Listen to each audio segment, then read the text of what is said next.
আজকে আমি করছি, আজকে করছি হোয়াইট চিকেন। আজকে অনেক দিন ধরে আমাকে লিখে যাচ্ছে দাদু একটু হোয়াইট চিকেন, একদিন দেখেছি আমি রেসিপিটা দেইনি, আজকে আমি রেসিপিটা দিয়ে দেবো এবং আমিই করবো। সেদিনকেও আমি করেছিলাম, তো অল্প এই যোগদান ছিল আমার, আজকে আমি হাতে করে করব হোয়াইট চিকেন। এই সাদা তেল দিয়ে রেখে দিচ্ছি অলরেডি। এই সাদা তেলের সঙ্গে একটু সাদা তেলের সঙ্গে এবার একটু রসুন দিলাম। এতে 850 গ্রাম মাংস আছে, একদম সলিড মাংস, 800 850 মতন আছে। একটু রসুন দাও।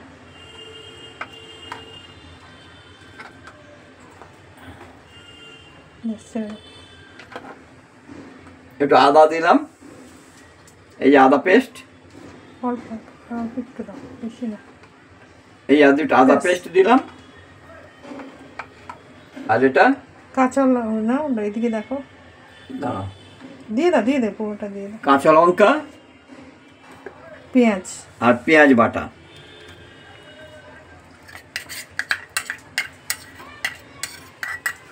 কাঁচা লঙ্কা আর পেঁয়াজ বাটা, এই যে পরিষ্কার করে না।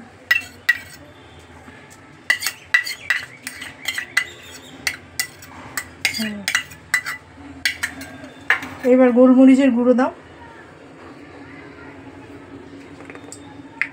আর কাঁচা লঙ্কা আর পেঁয়াজের মধ্যে আমি নুন দিয়ে দিয়েছি, দিয়ে এবারে গোলমরিচের গুঁড়ো দিচ্ছি। দাও আর একটু দাও, লাগবে 2 চামচের মতন। এটা তো পুরো এই কাঁচা লঙ্কা আর এই গোলমরিচের পরে হবে, কোনো শুকনো লঙ্কা পড়বে না। এটাকে একটু ম্যারিনেট করে রাখতে হয়, কিন্তু সময় নেই তো, ওই জন্য। মাখতে পারি তো? হ্যাঁ মাখো, হাত দিয়েই মাখতে হবে, ঘরের কাজ। ওই আমরা তো হোটেলে কাজ করি না, নিজেদের জিনিস নিজেরাই খাবো। সাদা তেল, পেঁয়াজ বাটা, কাঁচা লঙ্কা বাটা, রসুন বাটা আর আদা বাটা, এই দিয়ে একটু ম্যারিনেট করে একটু রাখলে ভালো হয়। অন্তত ঘন্টাখানেক যদি ম্যারিনেট করে রাখা হতো না, জিনিসটা খুব টেস্টি হতো।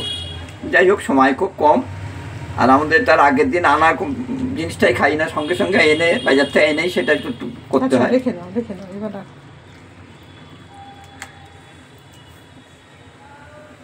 ঠিক আছে, এই অবধি করো, তারপরে এই মেখে রেখে দিলাম, একটু ম্যারিনেট হোক। হ্যাঁ, একটু ম্যারিনেট হোক। এই যে মেখে দিচ্ছি, এই তো চেটে খান না, চেষ্টা করি, তারপর দেখা যাক। ম্যারিনেট করা রয়ে গেছে। এইবার কড়াই একটু ফোড়ন দিয়ে, এই যে গরম মশলা ফোড়ন, এই যে এলাচ আছে, বড় এলাচ আছে, ছোট এলাচ আছে, একটু জায়ত্রী, লং আছে, জায়ত্রী একটু দেওয়া আছে, আর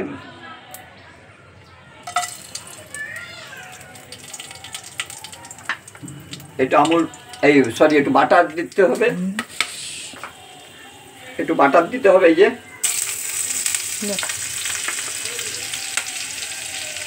নিচে পড়েছে, তো দিয়ে না।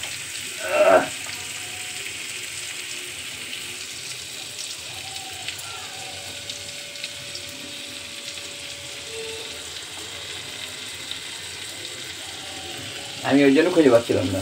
যাই হোক, বাটার দিয়ে দিলাম। ফোড়ন দিতে গরম মশলা ফোড়ন আর খোঁজা কথা। এবার পেঁয়াজটা দিয়ে দাও। বড় গরম মশলাটা হলে দানাটা একটু ফাটিয়ে দিলে ভালো হয়, ছোট এলাচগুলো একটু ফাটিয়ে, এই বড় এলাচ হলে, আর এই পেঁয়াজগুলো দিয়ে দিচ্ছে। এবার বেছে নিয়ে দেবো।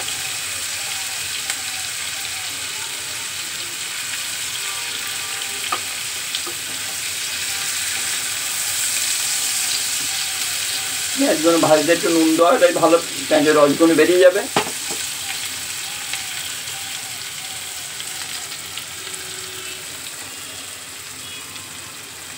পেঁয়াজ ভাজার সঙ্গে একটু যদি লবণটা দিয়ে দেই, একদম অল্প একটু লবণ এর মধ্যে দেওয়া আছে।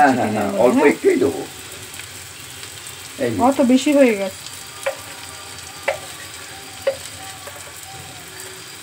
লবণ ঢালাই নেই, এটা দিতে পারি। হ্যাঁ, মানে লবণটা দিলে কি হবে, পেঁয়াজটা তাড়াতাড়ি ভাজা হয়ে যায়, মানে পেঁয়াজের থেকে জলটা বেরোতে পারে।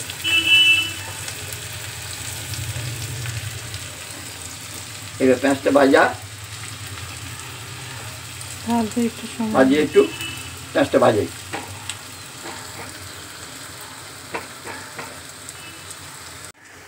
পেঁয়াজ ভাজা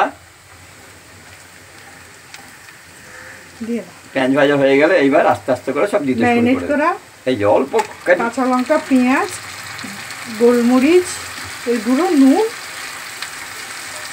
আর কিছু দেওয়া নেই। এবার এইটাকে একটু বেশ খানিকক্ষণ ধরে নাড়তে হবে, নেড়ে নিয়ে তারপরে তোমার ওই ইয়েটাকে দেখাও, দেখাচ্ছি এটাকে বেশ খানিকক্ষণ নেড়ে, মানে জল পড়বে না এই পেঁয়াজের জল, তারপরে এই যে টক দই আর কাজু বাটা, এই যে টক দই আর কাজু বাটা দিও না, একটু দিও না, টক দই আর কাজু বাটা পরে দিয়ে দেবো একটু। হ্যাঁ, টক দই আর এইটার মধ্যে কাজু বাটা, পেঁয়াজের রসটা একটু দেওয়া হোক, তারপরে টক দই আর কাজু বাদাম দিয়ে। হ্যাঁ, তারপরে কাজ আছে, দেখাবো, পরপর দেখাবো। এটা কষা হোক। হ্যাঁ, এই যে টক দই আর কাজু বাদাম একটু কষে টক দই আর কাজু বাদামটা দিয়ে দেবো, আস্তে আস্তে কষা হোক, দেখতে থাকুন। এইভাবে সবাই বাড়িতে চেষ্টা করতে। হোয়াইট চিকেন এমন কিছু ব্যাপার না, কিন্তু রংটাই হলুদটাই পড়বে না, রংটাই হোয়াইট হবে। ঠিক আছে, হতে থাকুক। মোটামুটি রেডি এখন। এখন ওই কাজু আরে দেওয়া হয়ে গেছে। এই যে কাজু বাটা টক দই, এই কাজু বাটা টক দই দিলাম, একটু জোর করে দেই। হ্যাঁ, এই যে কাজু বাটা টক দই,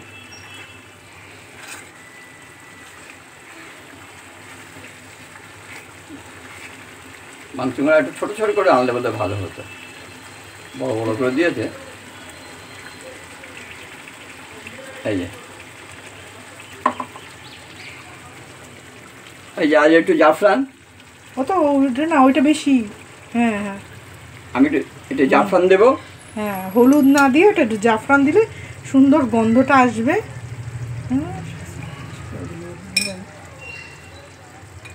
হলুদ না দিয়ে জাফরানটা দিলাম। জাফরানটা দিলে কি হয়, সুন্দর ফ্লেভারটা হয়, জাফরানের জন্যে। আর জাফরান তো বেশি দিলে আবার অন্যরকম হয়ে যায়, গন্ধটা তীব্র হয়ে যায়। যাই হোক, মোটামুটি হোয়াইট চিকেন রেডি। যদি কারোর কিছু প্রশ্ন জানার থাকে, আমি লাস্টে একটুখানি ওই কসুরি মেথি দিয়ে আর একটু দিতে হবে, একটু ক্রিম দিয়ে নামিয়ে দেবো। একটু ফুটতে থাকুক, দেখতে থাকুন, একটু ফুটতে থাকুক। চিকেন শেষের পথে। এই যে হোয়াইট চিকেন মোটামুটি রেডি। একটু ক্রিম দিয়ে নেবো, জাস্ট একটু ক্রিম না দিয়ে দিলে টেস্ট ভালো হয়, একটু ক্রিম দিয়ে নেই।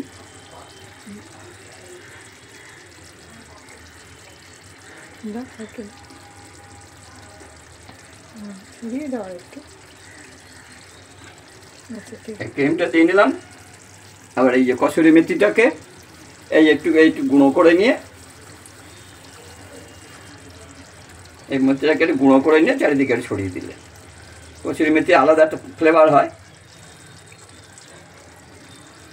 একদিনকে বলেছিল আপনি ধনেপাতা দেন না, সব কিছুতে ধনেপাতা দেওয়া যায়। আমি হোয়াইট চিকেনে ধনেপাতা একটু দেওয়া যায়, কিন্তু আমরা কসুরি মেথিটা দেই আর কি। ধনেপাতাও দেবো, দাও। কসুরি মেথিটা একটা আলাদা ফ্লেভার, ধনেপাতা একটা আলাদা ফ্লেভার। যখন চাইছে একটু ধনেপাতা দিয়েই দাও। এর পাবলিকের অনুরোধে ধনেপাতাটা দেওয়া, এটা হচ্ছে পাবলিকের অনুরোধে ধনেপাতাটা দেওয়া।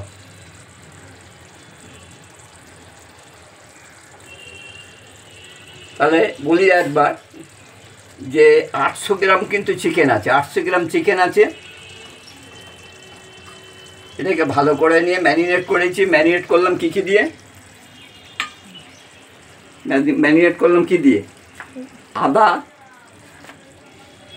আদা, রসুন, কাঁচা লঙ্কা, পেঁয়াজ বাটা, হ্যাঁ, আদা, গোলমরিচের গুঁড়ো আর নুন। এই যে ম্যারিনেট করে রেখে দিলাম খানিকক্ষণ, একটু সাদা তেল দিয়ে ম্যারিনেট করে রেখে অল্প সাদা তেল দিয়ে, তারপর কড়াই ভেজে নিয়ে, তারপরে যা সবই তো দেখে, পেঁয়াজ, গরম মশলা দিয়ে। আর মেন জিনিসটা হচ্ছে কাজু বাটা আর টক দই। দিয়ে করে নিলাম, রেডি। ঠিক আছে। এইভাবে বাড়িতে সবাই একটু ট্রাই করে দেখতে পারেন, সুন্দর হয়েছে দেখতে পারেন।